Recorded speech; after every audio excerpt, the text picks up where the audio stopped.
Thank you, Amberly. Such an honor to be here with you.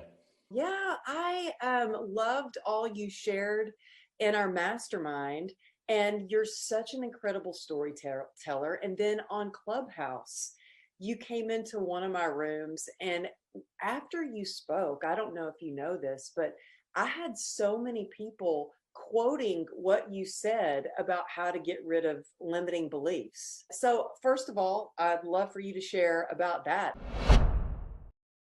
Yeah, one of the things that I learned early on when I was out knocking doors is that the thoughts are gonna come to our brains and they're gonna hit us in the head. And one thing I learned is that, wait a minute, like I don't like that thought. That's not like I don't feel like that comes from me, or at least I hope it doesn't. Or if it does, I don't want it to.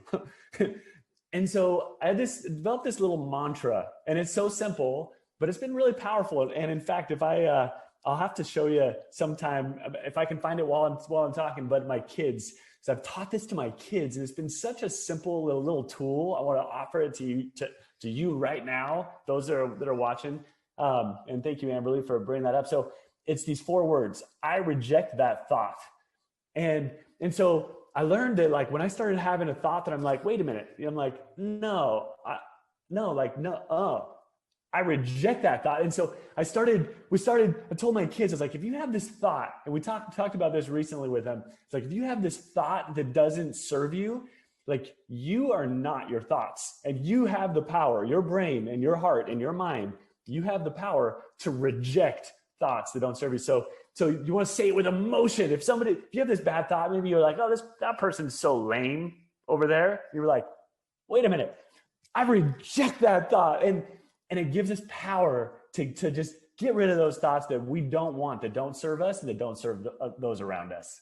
Yeah, well, after you said that, I've had people say, your friend Ben said, I reject that thought. And so many people have been doing that. I love that you share that. And you know what? You're such a good dad.